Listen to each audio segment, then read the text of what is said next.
नमस्कार, मैं श्वेता दीक्षित प्राथमिक विद्यालय सलेमपुर काया सिकंदराबाद से आप सभी का हार्दिक अभिनंदन करती हूँ। हम सभी शिक्षक कक्षा में अपने शिक्षण कार्य को अधिक प्रभावशाली बनाने के लिए एक लंबे समय से पाठ योजना का प्रयोग करते चले आ रहे हैं, परंतु वर्तमान समय में समग्र शिक्षा अभियान के अंतर्गत जो हमें 3 मॉड्यूल्स प्रदान किए गए हैं, उनमें शिक्षकों के लिए पाठ योजना के स्थान पर शिक्षण योजना बनाने का प्रारूप दिया गया है। आइए जानते हैं हम टीचर्स के लिए शिक्षण योजना किस प्रकार से पाठ योजना से अधिक प्रभावशाली एवं उपयोगी है। इसके लिए हम सबसे पहले पाठ योजना एवं शिक्षण योजना दोनों के प्रारूप को देखेंगे। पाठ योजना के प्रारूप से तो हम सभी भली भांति परिचित हैं, हम पहले से ही इन्हें बनाते आ रहे हैं। इसमें सबसे पहले आता है दिनांक, कक्षा, विषय, कालांश, अवधि और फिर प्रकरण। उसके बाद सामान्य उद्देश्य जो कि विषय से संबंधित होते हैं।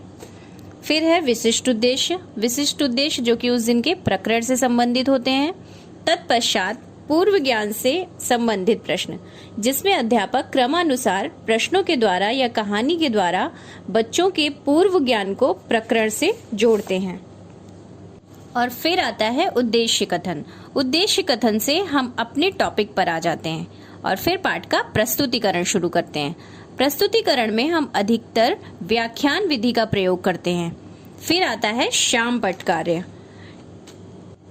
बच्चों को ब्लैक बोर्ड पर टॉपिक को पूरा समझाने के बाद हम उनसे मूल्यांकन हेतु कुछ प्रश्न हल करने के लिए देते हैं।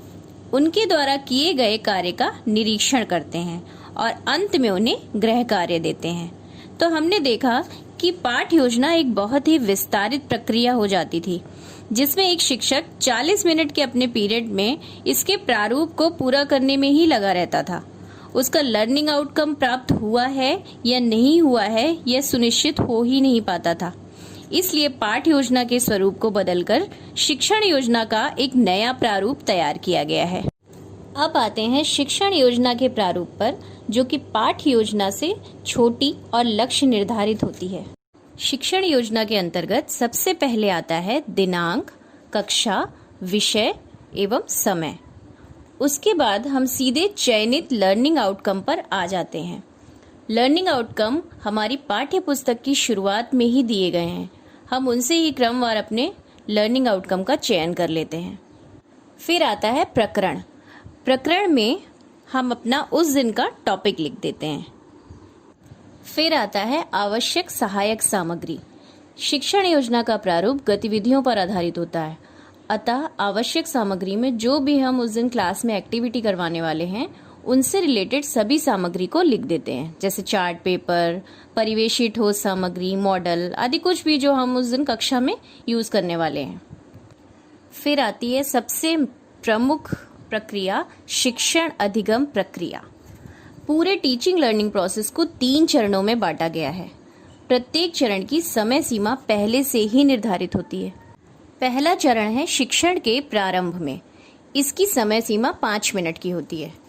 जब भी हम क्लास में जाते हैं तो बच्चों के अंदर हमेशा कौतूहल रहता है कि आज मैम क्या पढ़ाएंगी या सर आज क्या पढ़ाने वाले हैं। यदि शुरुआत में ही उन्हें कुछ रुचिकर मिल जाता है तो वे आपसे जुड़ पाते हैं, और बच्चे यदि आपसे जुड़ेंगे तो निश्चित रूप से सीखेंगे। इसलिए एक शिक्षक का काम है कक्षा में सभी बच्चों को अपने शिक्षण कार्य से जोड़ना। इसके लिए शिक्षण योजना के पहले चरण को हमें अत्यंत रोचक और कौतूहलपूर्ण बनाना होता है। आप कई तरह की एक्टिविटी, चार्ट्स या मॉडल आदि का प्रयोग कर सकते हैं। फिर आते हैं इसके दूसरे चरण में, यानी शिक्षण के दौरान। इसकी समय सीमा 20 से 25 मिनट तक की होती है, इसलिए यह एक बहुत ही इम्पोर्टेंट चरण है। इसमें भी हमारा प्रयास यही रहता है कि बच्चों को खेल खेल में ही अधिक से अधिक सिखाने का प्रयास करें। गतिविधियों पर हमें विशेष जोर देना है। इससे छात्रों में रोचकता, उत्साह और कौतूहल बढ़ता है और वो बहुत ही सहज रूप से सीखने का प्रयास करते हैं। टीचिंग लर्निंग प्रोसेस का अंतिम चरण है शिक्षण के अंत में या शिक्षण की समाप्ति पर, जिसकी समय सीमा 5 से 10 मिनट की होती है। इसके अंतर्गत हम एक निश्चित अवधि में ही गतिविधियों के द्वारा छात्रों का एवं स्वयं का आकलन करने का प्रयास करेंगे कि आज हमने जो भी पढ़ाया है, लर्निंग आउटकम निश्चित किया था, जो भी वो बच्चों ने किस स्तर तक उसे प्राप्त कर लिया है, या साधारण भाषा में कहें तो जो हमने पढ़ाया वो बच्चों को कितना समझ में आया और हम अपने सिखाने के प्रयास में कितना सफल रहे। फिर आता है गृह कार्य। बच्चों को गृह कार्य देने में प्रश्नों का चयन हम इस प्रकार से करेंगे कि जो बच्चों ने आज क्लास में सीखा है उसी आधार पर वे आसानी से उन प्रश्नों को हल कर सकें। लास्ट में है शिक्षक का स्व आकलन। शिक्षण योजना के तीनों ही चरणों में अध्यापक छात्रों का आकलन करता रहता है। कौन सा बच्चा आपके द्वारा कराई गई गतिविधियों में कितना एक्टिव है, या इंटरेस्ट ले रहा है या नहीं ले रहा है, इन सभी बातों को ध्यान में रखकर शिक्षक अपने शिक्षण के दौरान आई कठिनाइयों को दूर करने की समझ बनाते हुए अपनी अगली शिक्षण योजना को बनाएंगे। शिक्षण योजना किस प्रकार से अधिक प्रभावशाली सिद्ध हो सकती है, यह जानने के लिए हम दोनों में अंतर जानेंगे। आइए देखते हैं पाठ योजना एवं शिक्षण योजना में अंतर। पाठ योजना के प्रारूप को देखने से ही दिख रहा है कि यह अत्यधिक विस्तारित होती है, इसलिए शिक्षक के लिए लर्निंग आउटकम की संप्राप्ति कराना सुनिश्चित नहीं हो पाता है। वहीं दूसरी ओर शिक्षण योजना बहुत ही संक्षिप्त एवं लक्ष्य निर्धारित होती है। लर्निंग आउटकम्स बिल्कुल टारगेटेड होते हैं। हमें पता होता है कि आज अपने 35-40 मिनट के पीरियड में बच्चों को किस प्रकार से अपने लर्निंग आउटकम की संप्राप्ति करानी है। अगले अंतर पर आएं तो पाठ योजना अधिकतर प्रश्नोत्तर आधारित होती है। शिक्षक का आदर्श वाचन होता है। शिक्षक टॉपिक को व्याख्यान विधि से पढ़ाता है, जबकि शिक्षण योजना पूरी गतिविधियों पर ही आधारित होती है। इसके तीनों चरण में गतिविधियां अत्यंत आवश्यक हैं और शिक्षक को इस बात का ध्यान रखना होता है कि शिक्षण योजना गतिविधियों पर आधारित ही बनाए। फिर नेक्स्ट पॉइंट पर आएं तो हम देखते हैं कि पाठ योजना अध्यापक केंद्रित होती है। इसमें अध्यापक की भूमिका अहम होती है, जबकि शिक्षण योजना में बच्चे गतिविधियों में बढ़ चढ़कर हिस्सा लेते हैं तो ये बाल केंद्रित हो जाती है। नई शिक्षा नीति पर भी इस बात पर अधिक जोर दिया गया है कि शिक्षण बाल केंद्रित ही होना चाहिए। फिर आते हैं अगले अंतर पर। पाठ योजना में शिक्षक अधिक सक्रिय होते हैं। शिक्षक व्याख्यान विधि से टॉपिक को पढ़ाते हैं, श्याम पठ कार्य करते हैं, जबकि छात्र शिक्षक को सिर्फ सुनते हैं और कभी कभी उनके कुछ प्रश्नों का उत्तर देते हैं। देखा जाए तो अगर पाठ योजना में शिक्षक की सक्रियता लगभग 70% है तो छात्र की सक्रियता सिर्फ 30% ही हो पाती है। वहीं दूसरी तरफ शिक्षण योजना गतिविधियों पर आधारित होती है तो छात्र अधिक सक्रिय रहते हैं। छात्रों की सक्रियता लगभग 70% की हो जाती है, जबकि शिक्षक की सक्रियता सिर्फ 30% ही रह जाती है। छात्र अधिक सक्रिय रहेंगे तो अत्यधिक रुचि भी लेंगे, इसलिए शिक्षण योजना की रोचकता बहुत ही अधिक होती है, जबकि पाठ योजना में रोचकता कम होती है।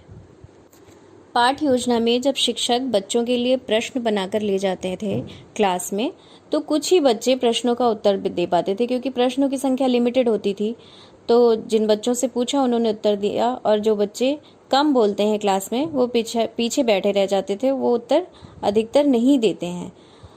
तो इसलिए हमने शिक्षण योजना में गतिविधि के माध्यम को अपनाया। गतिविधियों में हम सुनिश्चित करते हैं कि सभी बच्चे सहभाग करें। एक शिक्षक का यही काम है कि शिक्षण योजना को पढ़ाते समय अपने इस बात पर भी ध्यान दें कि वो जो भी एक्टिविटी बच्चों को करा रहे हैं उसमें कौन सा बच्चा कितना एक्टिव हो रहा है, यानी कंटिन्यूअस एक आकलन भी करते रहें कि बच्चे उसमें सहभाग पूरी तरह से कर रहे हैं या नहीं। और शिक्षण योजना को हम तभी सफल मानते हैं जब आप उसमें बच्चों की सहभागिता को सुनिश्चित करते हैं और सभी बच्चों की सहभागिता को सुनिश्चित करते हैं। एक सबसे बड़ा अंतर जो पाठ योजना और शिक्षण योजना में है वह यह है कि पाठ योजना में अंत में हम बच्चों का आकलन करते थे, बच्चों को कार्य देते थे और देखते थे कि जो भी हमने क्लास में पढ़ाया है उसके अनुरूप बच्चे कार्य कर पा रहे हैं या नहीं। बट शिक्षण योजना में ऐसा नहीं है। शिक्षण योजना में लास्ट में शिक्षक को स्वयं का आकलन करना होता है कि जो भी लर्निंग आउटकम आज उसने क्लास में आने से पहले डिसाइड किया था वह वो पूरा कर पाया है या नहीं। जो भी एक्टिविटीज़ वो लाए थे वो बच्चे पूरी तरह से इन्वॉल्व हो रहे हैं या नहीं हो रहे हैं, उसमें सीख रहे हैं या नहीं सीख रहे हैं, या कौन सी एक्टिविटी में बच्चे कम इन्वॉल्व हो पा रहे हैं, ताकि वो अगली बार उस एक्टिविटी में सुधार करके ला पाए और बच्चों को पूरी तरह से इन्वॉल्व करे, बच्चों को पूरी तरह से सिखाने का प्रयास करने में सफल हो सके। इसलिए शिक्षक को स्वयं का ही आकलन करना होता है अंत में।